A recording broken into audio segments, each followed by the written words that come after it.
Today we're going to be doing a holiday recipe, which is this low sodium chicken pot pie.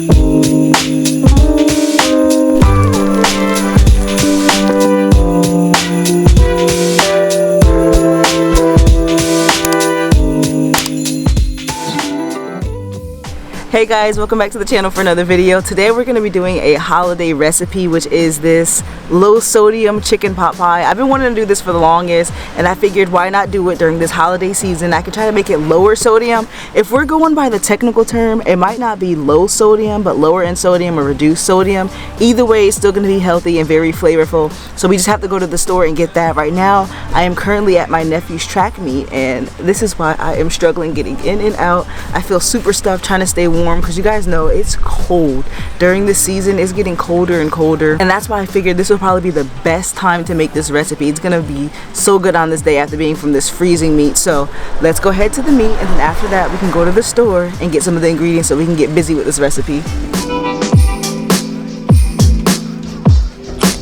There you go. All right, y'all. Look, I was trying to stall getting in the car. Yo, I'm freezing. Look how we came out in this meat. We survived. My hands are cold. I got the lighting jacked up. But either way, we're about to head to the store now. So I'll catch you guys when we get to Wegmans.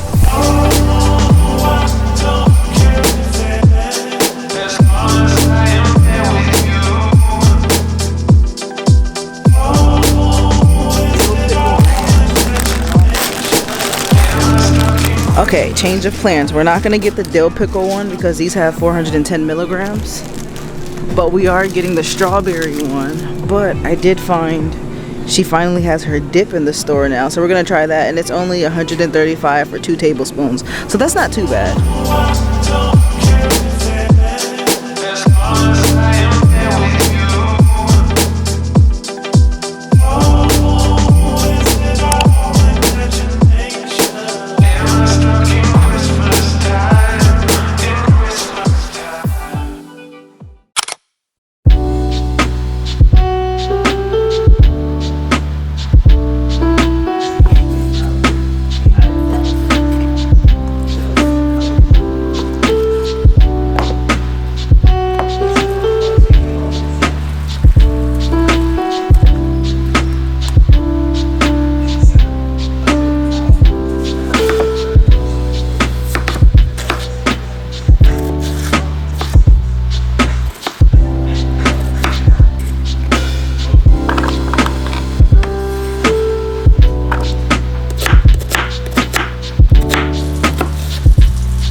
Alright guys, it's time to do a little bit of math. You guys know how I am.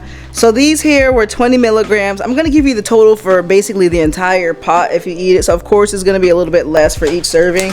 So we'll say 20, we'll say 30 with this. So 20 plus 30, 50 milligrams. Milk, 1 cup, we'll say 155. Plus this low broth sodium, 200, 225 we'll say. The flour definitely is no sodium, and then a lot of the spices and things I use were no salt, so that really worked out.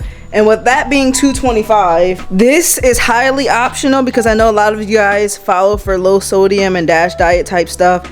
I am super scared to use anything. Any of this makes me nervous, but when I break it down, the serving for 1/4 teaspoon is 550. If I did say 1/4. I was like, did I say a fourth? If I did half of a fourth, which is 225, and then even half of that is 112 and a half. So that's kind of what I use to measure in, because I really don't use a lot, and I just needed an extra pinch because the flavor was not there.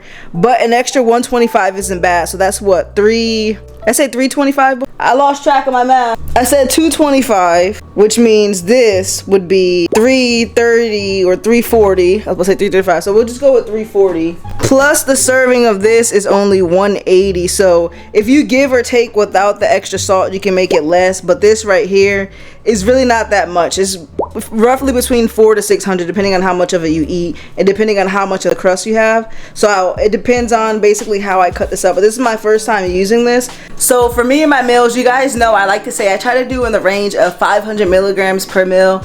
Now it is about 4 to 5 something, and I only had breakfast, which I only had low sodium turkey bacon, so I was pretty low this morning. So honestly, this is not going to spike it at all. This is not that high of a meal, and like I said, this could be roughly about 500 milligrams if you want to just estimate and round up. But again, without the salt and stuff, it can be between like 300 to 400 milligrams, which to me really isn't that bad. So it depends on like what numbers you're trying to follow. But this is definitely a way lower sodium, because I know the other ones like the Banquet and what is it, Marie Callender's or whatever their names are. Hate to throw out names like that, but I'm pretty sure they're over in the thousands, and you don't want that much sodium, which a lot of it comes from the broth and the meat. So we cut a lot of that out and kept it nice and flavorful by our seasonings and spices. So it's turning out really good. It looks really good. I'm excited. Next, we got to try to get out these pastries and those cute little dishes that you see that I got from Ross, or Home Goods. I keep saying at home, Home Goods.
Alright y'all, finally done to give this a taste test. It looks really good. Now I didn't do this quite the traditional way, as in filling the entire thing and covering the whole thing with the crust to make it like a pie. I just kind of did, I seen someone do this before, kind of had just like a little bit of the crust on top. Like if you had a cast iron skillet or whatever other skillet. Some people don't put it at the bottom, they just put the crust on top. Kind of that way, it's slightly a little bit healthier depending on how you look at it, if you want all the extra bread and crust and stuff. So that kind of helped me out with this one, but it looks so good, and I'm really ready to give this a test. Like, I know Sweet Loren's, normally their stuff is like really good products, so I'm really excited about this one. Long overdue. Let's give it a taste without the crust.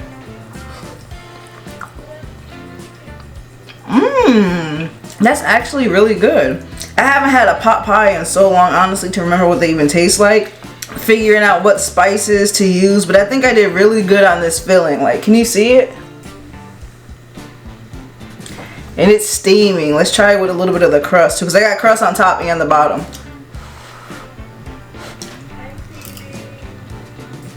I don't know how I feel about the pastry. The pastry kind of doesn't have any type of flavor to it. So instead of the egg wash, maybe I would put like butter or something like that, just because, I mean, it's not bad, it's not like it's nasty, it just doesn't have a taste to it. So if you put butter or something on it, that'd be really good. And also you have to keep in mind this is a low sodium recipe, so with that in mind, that's how the flavors can combine. But for this to be this amount, this is very good even without the amount. I find myself eating like this a lot more, like liking foods lower in sodium now because I got so used to it. The taste is so much better. You can taste everything with it, and I actually do like this. It's just hot. I can't really eat it. One thing that probably make it even better, one thing that will be better is using a rotisserie chicken. A lot of people use that because that gives it a lot of more juicy and more flavors.